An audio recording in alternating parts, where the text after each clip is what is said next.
কোরআন খুলে দেখুন, স্পষ্ট আল্লাহ বলছেন, ইন্নাল্লাহা ইনদাহু ইলমুস সাআ ওয়া ইউনাজ্জিলুল গায়স ওয়া ইয়ালামু মা ফিল আরহাম ওয়া মা তাদরি নাফসুম মাযা তাকসিবু গাদা ওয়া মা তাদরি নাফসুম বিআইয়ি আরদিন তামুত। একই আয়াতের ভিতরে পাঁচটা বিষয় উল্লেখ করে আল্লাহ রাব্বুল আলামিন বলেছেন, ইন্নাল্লাহা ইনদাহু ইলমুস সাআ, নিশ্চয় আমি আল্লাহ ছাড়া পৃথিবীর কেউ জানে না কিয়ামত কবে হবে। আপনারা জানেন নাকি কিয়ামত কবে হবে? জানেন? হ্যাঁ, পৃথিবীর কেউ জানেন বলে মনে হয়? আল্লাহ নিজে বলছেন, আমি ছাড়া কেউ জানে না। ওয়ায়ুনাজ্জিলুল গায়স, কোথায় কখন কতটা বৃষ্টি বর্ষণ হবে। নাম্বার 2, কোথায় কখন কতটা বৃষ্টি বর্ষণ হবে।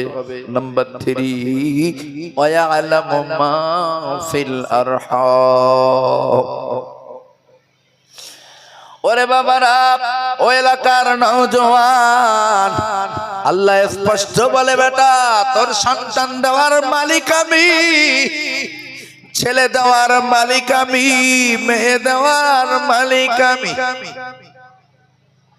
অথচ ভাবতে অবাক লাগে, আমার সমাজে এমন কিছু মানুষ আছে যারা মাজারে গিয়ে বলে, বাবা আমার একটা ছেলে অন্তত দাও। নাউজুবিল্লাহ। বাবা তোর দরবারেতে কেউ ফেরে না খালি হাতে। অবশ্য ওই বাবা এলাকায় একটাও নেই, আশা করি। আছে নাকি? হ্যাঁ, আলহামদুলিল্লাহ। আল্লাহ স্পষ্ট বলেন, ওয়ায়ালামু মা ফিল আরহাম, মাতৃগর্ভে কি সন্তান দেব, ছেলে নাকি মেয়ে, দেব নাকি দেব না, ও ইখতিয়ার একমাত্র আমার। না, দুনিয়ার কোন বাবার ক্ষমতা নাই, কোন যার ক্ষমতা নাই, কোন তদবির কারোর ক্ষমতা নাই। আমি যদি না দেই তাকে বাচ্চা এনে দেওয়ার, বরং এগুলা শিরক, এগুলা শিরক, এগুলা শিরক। শিরকের দ্বারে কাছে যাবেন না। ও মুসলমান ভাইরা, নাম্বার 4, আল্লাহ স্পষ্ট বলছেন, ওয়া মা তাদরি নাফসুম মাযা তাকসিবু গাদা। সমাজে এমন অনেক কিছু যুবক আছে যারা মনে মনে ভাবে, লটারির টেবিলে যে 2-5টা লটারি কেটে আনি, হয়তো রাতারাতি কোটিপতি হয়ে যাব। অথচ আল্লাহ বলেন, বান্দা আমি যখন তোমার ভিতরে রূহ না দিয়েছি, রূহ দেওয়ার পূর্বে যখন সবেমাত্র তুমি একটা প্রাণহীন একটা ছোট্ট লিলিপুট মাত্র, প্রথম 1 মাস তোমার মায়ের পেটে তুমি এক ফোঁটা নাপাক পানি মাত্র, তারপরের মাসে রক্তপিণ্ড, তারপরের মাসে গোস্তের টুকরা, 1 টুকরা দলা, তারপরের মাসে তোমার হাত, তোমার চোখ, তোমার নাক, তোমার মাথা, তোমার পা, তোমার লিঙ্গ, তোমার যাবতীয় শরীরের পার্টস গুলা আমি আল্লাহ বানাই। 120 দিন মাতৃগর্ভে আল্লাহ রাব্বুল আলামিন আমাকে আপনাকে 120 দিন সময় নিয়ে বানিয়েছেন। প্রথম 1 মাস পানি, শুধুমাত্র পানি, পরের 1 মাস রক্ত, শুধুমাত্র রক্ত, তারপরের মাসে মাংসের 1 টুকরা দলা, তারপরের মাসে ওই মাংসের টুকরা থেকে আল্লাহ রাব্বুল আলামিন আমাদের এই সুন্দর বদন বানিয়েছেন। তখনও ভিতরে রূহ আল্লাহ দেননি। 2 জন ফারিস্তাকে আল্লাহ পাঠিয়ে দিয়েছেন আমার মায়ের কাছে। যা ফারিস্তা যাও, আবুল কালাম আজাদের মায়ের কাছে যা, যে তার মাথার কাছে বসে খাতা আর কলম ধর। আমার ওই আবুল কালাম আজাদ দুনিয়াতে কতদিন থাকবে আমি বলে দিচ্ছি, সেটা লিখে নে। আমার ওই আবুল কালাম আজাদ দুনিয়াতে কত টাকা ইনকাম করবে আমি বলে দিলাম, সেটা লিখে নে।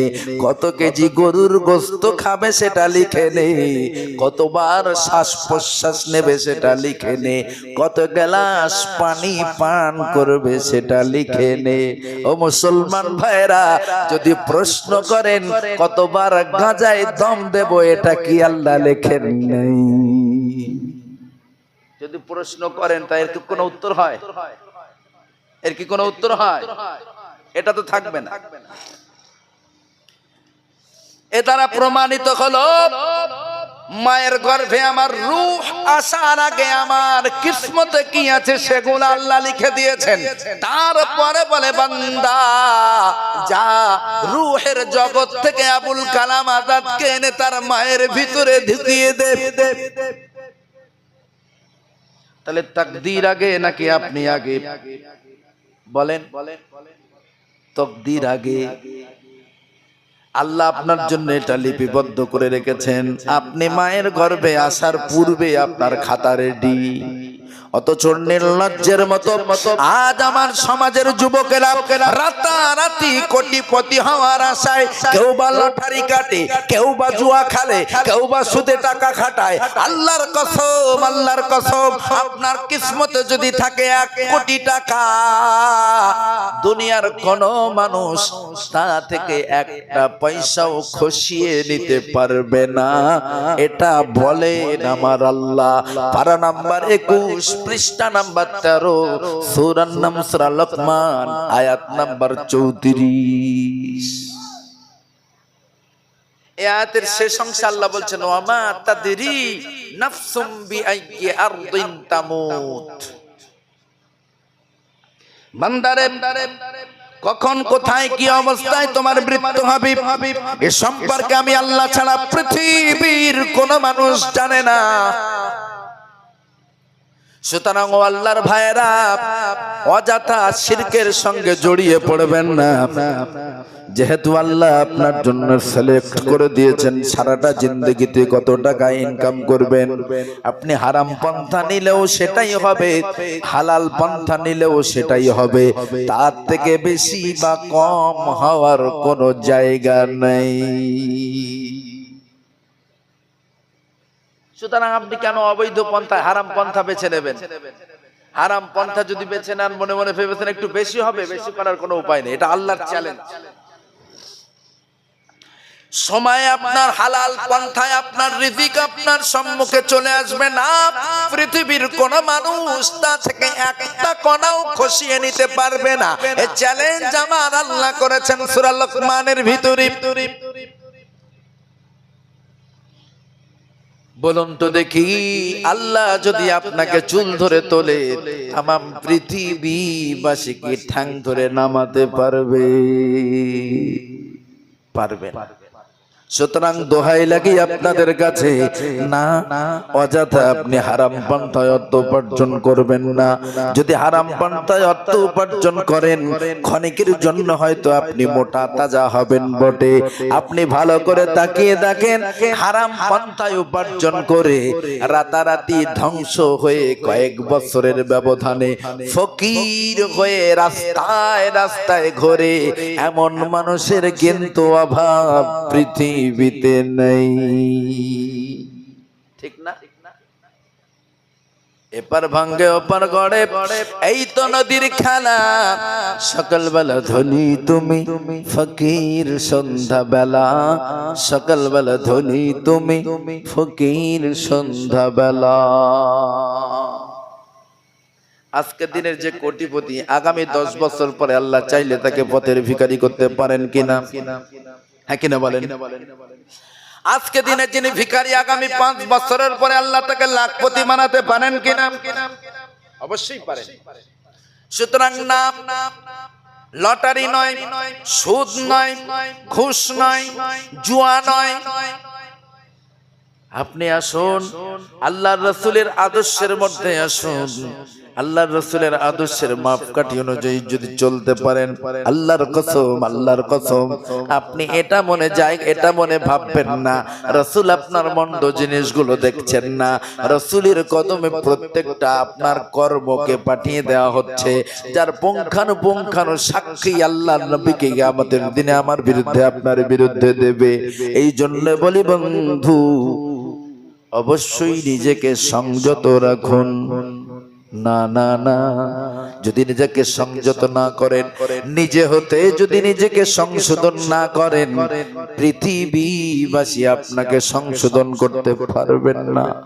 আরে বিশ্বনবীকে কতল করতে এসে হযরত ওমর কোরআনে কারিমে 4টে মাত্র আয়াতে কারিমা শুনে,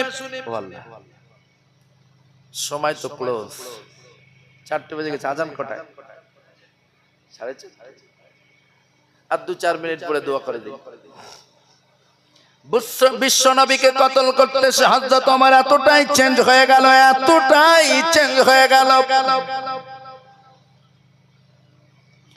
হযরত ওমরের বর্ণনা, রাসূল মাঝে মধ্যে আমার সঙ্গে সাক্ষাৎ করতে আসতেন। বলেন সুবহানাল্লাহ। কিভাবে সম্ভব? মদিনার কবর থেকে বেরিয়ে এসে হযরত ওমরের কাছে আসতেন। আল্লাহর নবী আসতেন নাকি? না। বিশ্বনবীর সাহাবী হযরত ওমরের বর্ণনা,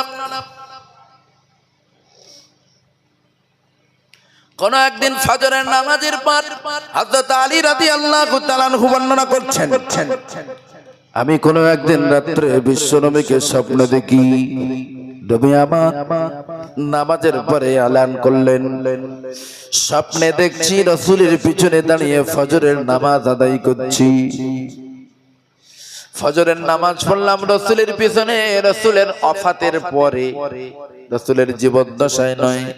হযরত আলীর বর্ণনা, আমি স্বপ্নে দেখছি রাসূল বিদায়ের পরে রাসূলের পিছনে আমি দাঁড়িয়ে ফজরের নামাজ আদায় করছি। জামাত শেষে রাসূল বললেন, সাহাবী একটু অপেক্ষা করুন, হাদিয়া আছে। আল্লাহর এক বান্দি কিছু হাদিয়া দিয়ে গিয়েছেন, হাদিয়া নিয়ে যান। নতুন বাগানের কিছু খরমা দিয়ে গিয়েছে, সেগুলো আপনারা নিয়ে যান। খরমার কথা বললে, হাদিয়ার কথা বললে কে না বসে? সব সাহাবীগণ হয়ে বসে গেল। বিশ্বনবী নিজে হাতে সাহাবীদের মাঝে খেজুর বণ্টন করলেন। কোনবা সাহাবীকে 10টা খেজুর, কোনবা সাহাবীকে 15টা খেজুর, কোনবা সাহাবীকে 20টা খেজুর, যার যেমন পেরেছেন মুঠা মুঠা খেজুর দিয়েছেন। হাদিয়ার খেজুর যাকে যেমন পেরেছেন তাকে দিয়েছেন। একেবারে শেষ পর্যায়ে হযরতে আলীর হাতে একটা মাত্র খেজুর দিয়েছে। আলীকে কটা দিলেন? একটা দিয়েছেন। কে? বিশ্বনবী। এজন্য তো আলী কিছু বলতে চাইলেও বলতে পারছেন না, সাহস করছেন না। রাসূল একটা খেজুর কি নিয়েতে দিয়েছেন, আমি যদি প্রতিবাদ করি বেয়াদবি হবে। একটা খেজুর নিয়ে মুখটা মলিন করে চুপ করে বসে আছে। হযরত আলীর বর্ণনা, রাসূল আমাকে একটা খেজুর দিলেন, অন্যান্য সাহাবীদেরকে চাহিদা মতো দিলেন। কারোবা 10টা, কারোবা 5টা, কারোবা 3টা, কারোবা 6টা। আমি আলী নিজে চোখে দেখলাম, কিন্তু আমাকে দিলেন শুধুমাত্র একটা। আমি কোনো প্রতিবাদ করতে পারলাম না। খেজুরটা হাতে নিলাম, অমনি আমার ঘুম ভেঙে গেল। আমি ঘুম থেকে উঠে দেখি নামাজের সময় হয়ে গেছে। আমি রাসূলের দেওয়া খেজুরটা সংরক্ষণ করেছি। রাসূলের দেওয়া খেজুরটা সংরক্ষণ করে মসজিদে দৌড় দিয়েছি। ফজরের নামাজ পড়বার জন্য মসজিদে আসলাম।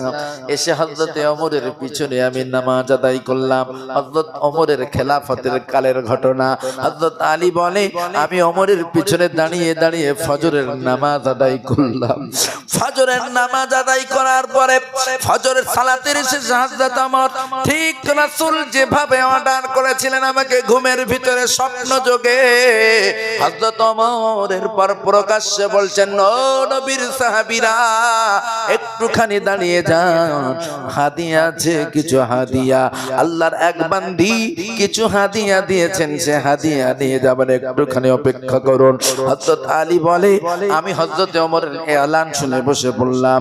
আমি নিজে তক্ক করে দেখলাম আমিরুল মুমিনিন হযরত ওমর নবীর সাহাবীদের মাঝে খেজুর বন্টন করছেন। কোনোবা সাহাবীকে 20টা, কোনোবা সাহাবীকে 10টা, কাউকে 5টা, যাকে যেমন পারেন খেজুর বন্টন করছেন। আমি আলী আমাকে দিলেন মাত্র একটা।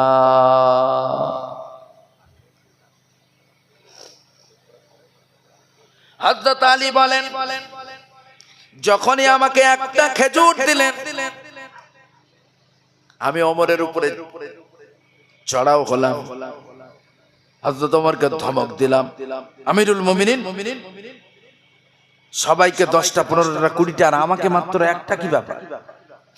যখনই হযরত ওমরকে ধমক দিয়ে বললাম আমাকে কেন একটা দিলেন, হযরত ওমর আমাকে ধমক দিয়ে বলেন, আলী রে, ও আলী, গত রাত্রে বিশ্ব নবী যখন তোমাকে একটা খেজুর দিয়েছিল আলী, আমি ওমর নিজ চোখে দেখেছি, তুমি কিন্তু কোনো প্রতিবাদ করনি।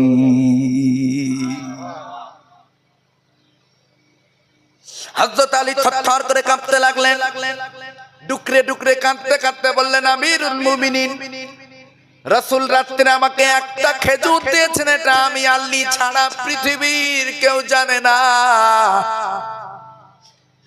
আমি একথা কাউকে বলি নাই। আমি জানতে চাই আপনাকে এই খবর কে দিল?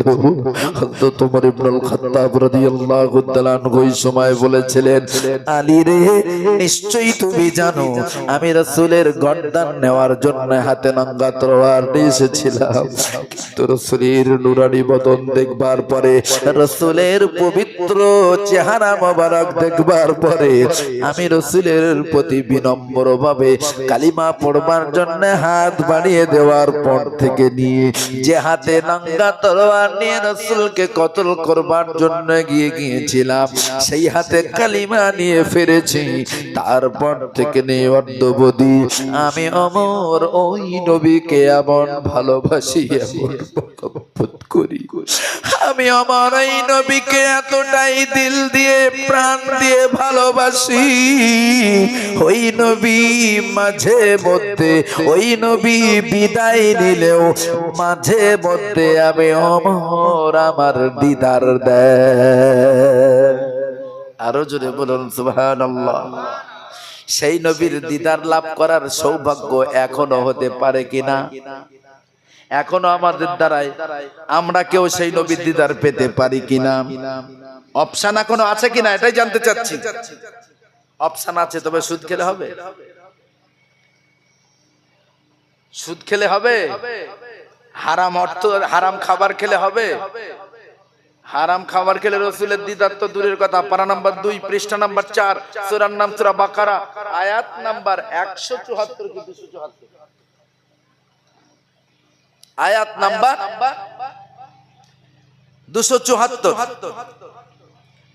স্পষ্ট আল্লাহ রাব্বুল আলামিন বলেন, ইয়া আইয়ুহাল্লাযীনা আমানু কুলু মিন তাইয়্যিবাতি মা রাযাকনাকুম ওয়াশকুরু লিল্লাহি ইন কুনতুম ইয়্যাহু তা'বুদুন। দ্বিতীয়তম পারার 4তম পৃষ্ঠার একেবারে শেষ আয়াত। স্পষ্ট আল্লাহ রাব্বুল আলামিন বলেন, বান্দারে, ওযু করবার কথা তোমরা যেমন শিখেছো, নামাজের পূর্বে ওযু করবার কথা যেমন তোমরা শিখেছো, ওযু না করলে যেমন নামাজ হয় না, ও বান্দা, ওযুর পূর্বে আরো 2টা শর্ত আছে, তোমরা কি জানো না? ওই শর্ত 2টা হলো হালাল খাদ্য ভক্ষণ করতে হবে। নাম্বার 1, হালাল রিজিক সংগ্রহ করে সেটা ভক্ষণ করো, আর আমার শুকরিয়া জ্ঞাপন করো। তারপরে ওযু করে নামাজে দাঁড়াও, না হলে তোমার সিজদা নেব না।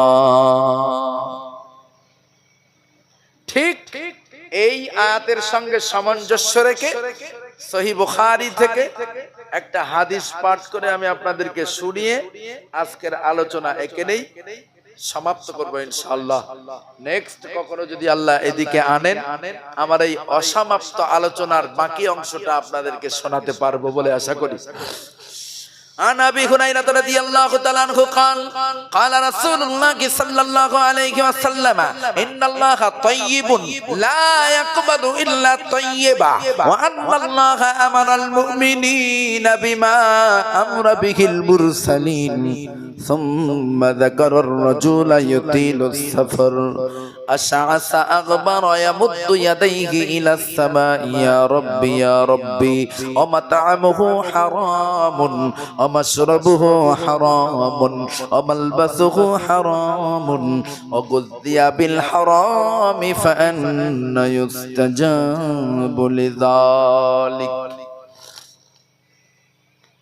বিশ্বনবী বলেন ইন্নাল্লাহ নিশ্চয় আল্লাহ তাইয়্যিবুন পবিত্র।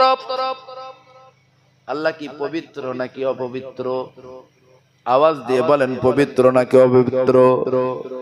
ওই জন্য হযরত আবু হুরায়রা রাদিয়াল্লাহু তাআলা আনহু হইতে বিশ্বনবী বলছেন ইন্নাল্লাহা নিশ্চয় আল্লাহ তাইয়্যিবুন পবিত্র, লা ইয়াকবালু ইল্লা তাইয়্যিবা, সুতরাং তিনি পবিত্র ছাড়া কিছুই গ্রহণ করবেন না। ওয়া আন্নাল্লাহা আমারা ওয়া আন্নাল্লাহা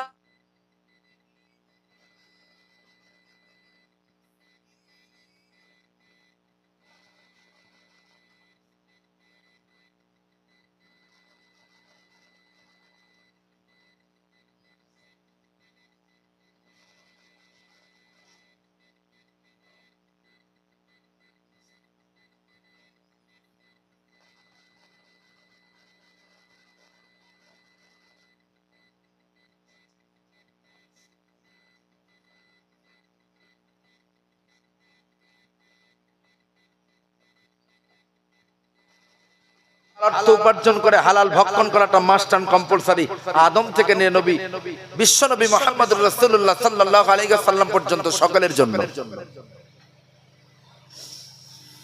এখন কোন ব্যক্তি যদি সামান্য পরিমাণে হারাম খেয়ে ফেলে তার পরিণতি কি হাদিসের পরের অংশ বলছে। সুম্মা যাকারার রাজুলা ইউতিলুস সাফর, আল্লাহর নবী বলেন সুম্মা যাকারার রাজুলা ইউতিলুস সাফর, এই খাজনা বাহালা গ্রাম থেকে কোন গ্রাম যদি লম্বা সফর করে কাবা বাইতুল্লাহর কিনারায় চলে যায়, আশাসা আকবার ইয়ামুদ্দু ইয়াদাইহি ইলাস সামা ইয়া রাব্বি ইয়া রাব্বি, এই কাবার চতুর্পাশে হাতগুলো আকাশের দিকে উঁচু করে বলবে হে আল্লাহ হে আল্লাহ মাফ করে দাও মাফ করে দাও। অথচ ওমাতামুহু হারাম, সে যে খাদ্যটা খেয়েছে সেটা ছিল হারাম। ওমাশরাবুহু হারাম, সে যে পানিটা পান করেছে সেটা ছিল হারাম। মালবাসুহু হারাম, সে যে লেবাসটা পরিধান করে আছে সেটা ছিল হারাম অর্থে ক্রয় করা। ওগুযিয়া বিল হারাম ফাআন্না ইস্তাজাবু লিযালিক, বলো তো যার স্ট্রাকচার হারাম দিয়ে বানানো সে যদি কাবা জড়িয়েও কাঁদে আল্লাহ কি তার দোয়া কবুল করবে? করবে করবে না। বিন্দু পরিমাণ হারাম দানা কেউ যদি পেটে ধারণ করে কাবায় চলে যায় ও হাজির হাজির তো কবুল হবে না, হয়তো ডিগ্রিটা হবে নামে হাজি কামে না। তাই বলি আল্লাহর গোলামেরা নামাজে দাঁড়ানোর পূর্বে হালাল খাদ্য ভক্ষণ করতে শিখুন। আল্লাহর কসম আল্লাহর কসম কোরআন ও হাদিস থেকে বলে গেলাম বিন্দু পরিমাণ হারাম যদি আপনার পেটে থাকে আপনার কোনো সিজদা আল্লাহর দরবারে গ্রান্টেড নয়। এই জন্যে জীবনের সর্বক্ষেত্রে সর্বাবস্থায় হালাল খাদ্য ভক্ষণ করাটা আপনার জন্যে নাম্বার ওয়ান বন্দেগী। তারপরে নামাজে দাঁড়িয়ে একবার আল্লাহকে আল্লাহ বলে ডাক দেন, কি চাও বান্দা বলে আল্লাহর জবাব দিতে দেরি হবে না। আমরা এত কাঁদা কাঁদছি, তাও আল্লাহ আমাদের দোয়া শুনছেন না, তার কারণ কিন্তু একটাই। সারা ভারতবর্ষ, সারা বাংলাদেশ, সারা পাকিস্তান, সারা বিশ্বের মুসলমান কেঁদেও আমাদের মসজিদে বাবরি রক্ষা হলো না। অথচ একা আব্রাহার অনিষ্ট থেকে রক্ষা পাওয়ার জন্য, সুবিশাল হস্তি বাহিনী থেকে রক্ষা পাওয়ার জন্য বিশ্ব নবীর দাদু আব্দুল মুত্তালিব একা কেঁদেছিলেন, যার কান্নায় আল্লাহ কাবা বাইতুল্লাহ রক্ষা করেছিলেন। বলুন সুবহানাল্লাহ। সেই আব্দুল মুত্তালিবের মতো আমাকে আপনাকে হালাল খাদ্য ভক্ষণ করতে হবে। হালাল খাদ্য ভক্ষণের ব্যাপারে আব্দুল মুত্তালিব অনেক অনেক সক্রিয় ছিলেন, যার কারণে তার দ্বারা আল্লাহ অনেক কাজ করিয়ে নিয়েছেন। তার দোয়ায় কাবা রক্ষা করেছেন। তার দ্বারাই প্লাবনে, নূহ নবীর প্লাবনে বা অন্য কোন প্লাবনে বিলুপ্ত হয়ে যাওয়া জমজমটাকেও তার দ্বারাই আল্লাহ আবার পুনরায় আবিষ্কার করিয়েছিলেন। বলেন সুবহানাল্লাহ। প্রিয় ভাইরা, সময় অনেকটা হয়ে গেছে।